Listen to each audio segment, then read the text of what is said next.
when I was 17, I started to feel weakness. And then I'm 27 now, so it's been 10 years, but I can still walk, and with a cane and with braces on my legs.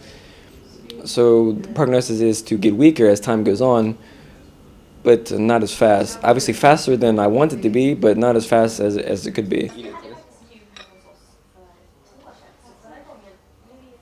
I feel excited and nervous and scared, and it's very mixed feelings about it.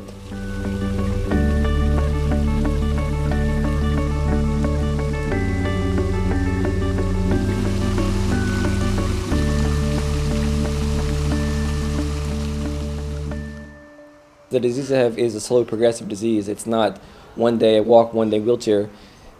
I knew all my life that there is a possibility that one day I will be in a wheelchair. It's slow enough to actually get used to the fact, but it's a huge change nonetheless.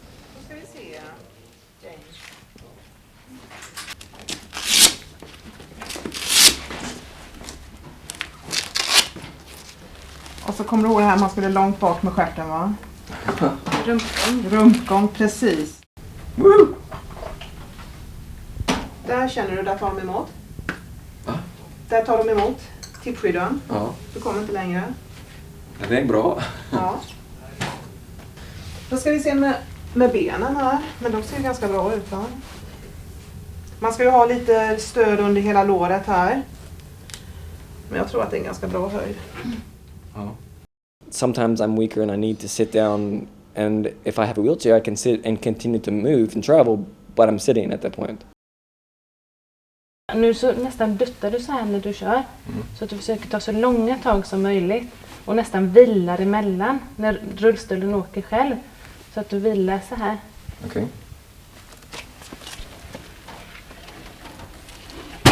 Så ja. Du låter dem nästan hänga ner emellan.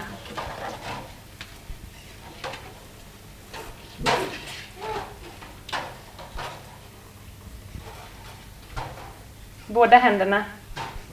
My brother is kind of excited that when we go to an amusement park, everybody knows when you go to an amusement park there's a lot of walking, a lot of waiting, but if I have a wheelchair, it's kind of a cool thing. You get to go in the beginning of the lines because you're in a wheelchair and you get to go on the rides first, and that's an exciting thing. So that's a positive thing that my brother looks at because of a wheelchair. Är det svårt? Ja.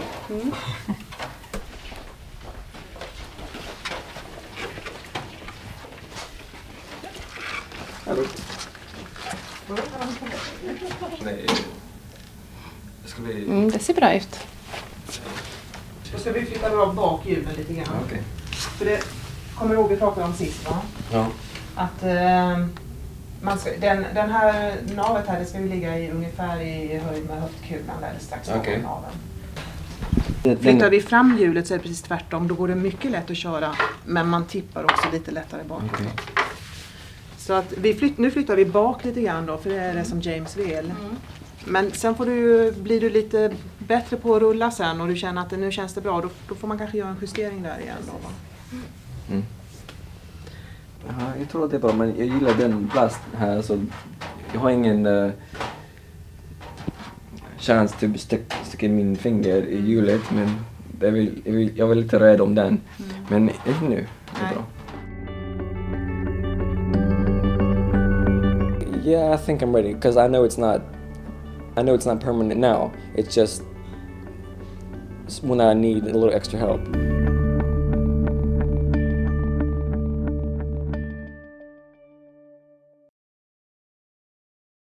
Ja. Okej, men då Johnny, då är det kryckkäpphållaren.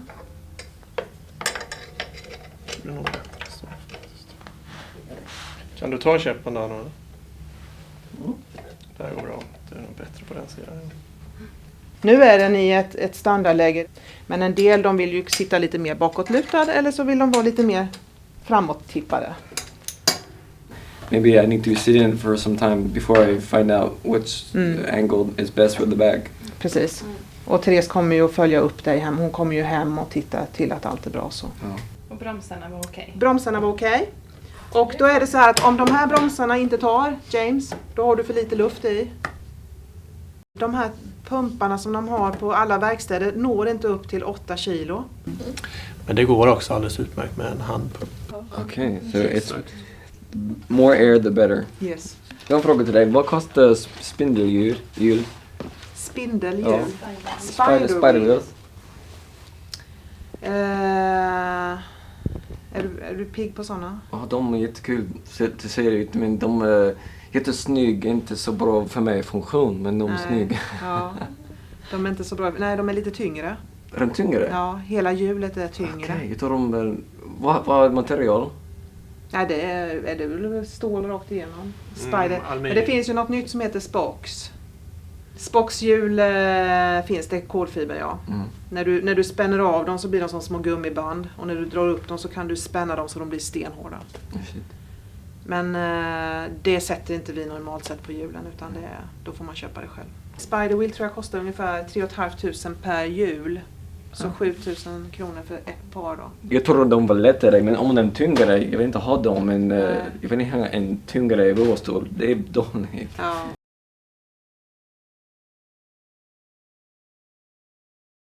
Och sen tar man ju bort hjulen då.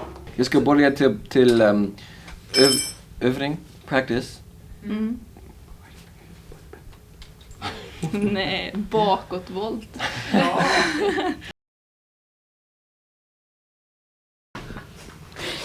Våran hiss går sönder ibland och då kan inte James gå ut på hela dagen. För att den behöver belastad. Så han behöver bo på första våningen, markplan. Så han kan ta sig in på en gång. Upp för de trapporna om du skulle försöka, det kan du, men det tar säkert 40 minuter eller någonting för dig. Ja, to go på oss. Ja, det tar lång tid. Det tar lång tid, sen är han trött. Men jag kan väl ta reda på och se om jag kan intyga, eller sjukgymnasten träffar du också.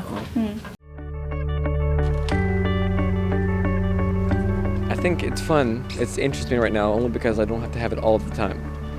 I mean, I think eventually when I have to have it all the time, I'll probably get annoying. And plus, I can feel it in my arms. And I know if I have a day where I have to push myself a lot, I think I'll have training pains in my breasts and in my arms and stuff because it's not easy.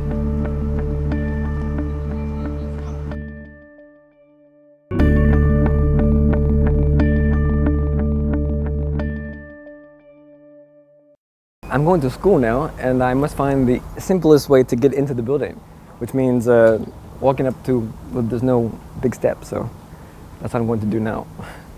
What's the problem? The problem is I have problems stepping up onto steps and curbs and things like that, and there's a curb and a step into the school, so my strategy is to go to a flat ground to get on the curb, and then grab the door handle so I can help myself up onto the first step.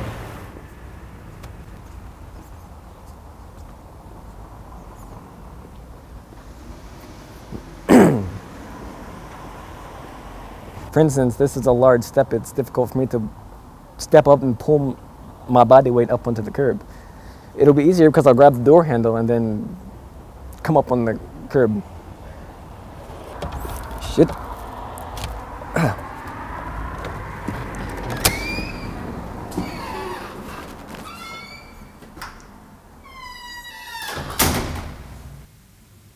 The second task I have is to make it these stairs with the help of a banister.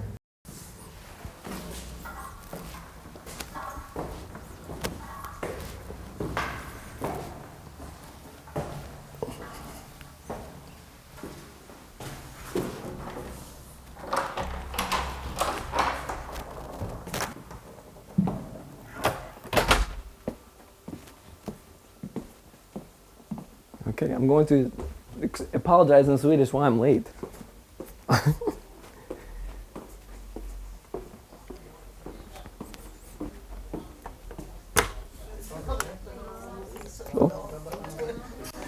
Förlåt, jag ser det nu.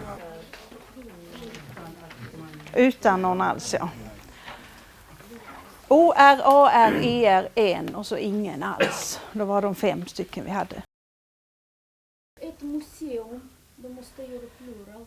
Ett museum. Varsågod. Museum. Fast det är fel. Det heter museer. Men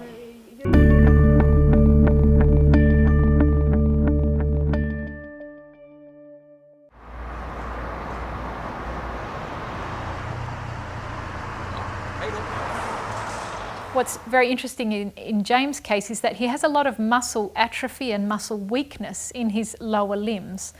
It's very obvious if you look at James just on video or just walking in a natural setting. It's very obvious when he doesn't have his orthoses on that he has a foot drop. His tibialis anterior muscles are not able to activate enough to lift his foot up and support his foot during swing phase of gait. So that means he has to compensate at other parts with other joints of his body to make sure that when his foot is swinging through that his toes don't drag on the ground and cause him to stumble.